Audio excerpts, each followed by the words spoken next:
What is going on in the energy sector? Well, on energy, we've seen since pretty much the instant Joe Biden became president, we've seen the price of energy going up and up and up. We've seen the price of oil going up and up. We've seen the price of natural gas going up and up. We've seen the price of gasoline going up and up.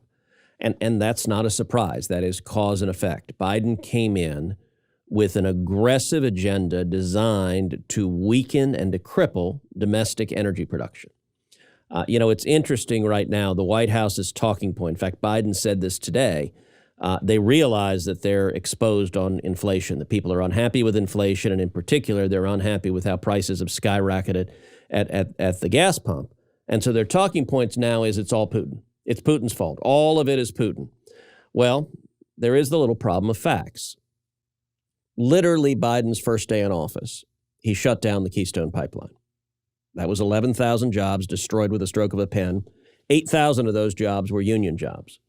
Also, the first day in office, he halted all new leases on federal lands. Now, that's both onshore and also offshore. So he just shut down new production. Also, early on in the administration, he halted development of ANWR. ANWR is a tiny little strip up in Alaska where there are vast oil reserves, massive reserves.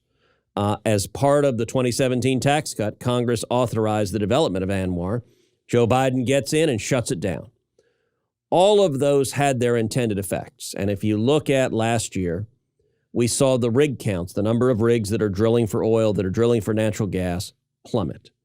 That was by design. By the way, the Biden White House also wrote, their OMB wrote into their rules that no federal funds will go to any infrastructure that benefits directly or indirectly oil and gas, which, among other things, has Texas ports freaked out because if the standard is directly or indirectly, every port in Texas, every road in Texas, every highway in Texas benefits directly or indirectly oil and gas. This has been a relentless war on oil and gas. And so now the chutzpah of Biden to say, oh, the reason gas is higher is because of Putin is just utter crap.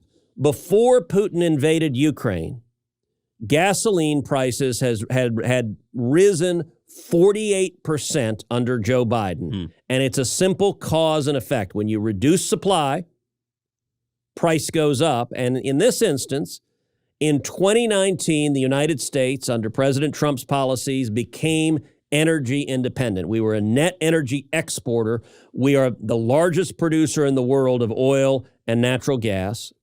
Last year in 2021, we lost our status of energy independence. We're now a net energy importer because Joe Biden actively, aggressively worked to throttle production. And you know what? He's still doing it. Even with the crisis in Europe that he created, even with the mess in Ukraine that he created, he's still not willing to greenlight U.S. production. So he's trying instead to play a political blame game of saying the consequences of his policies, it's all because of Putin.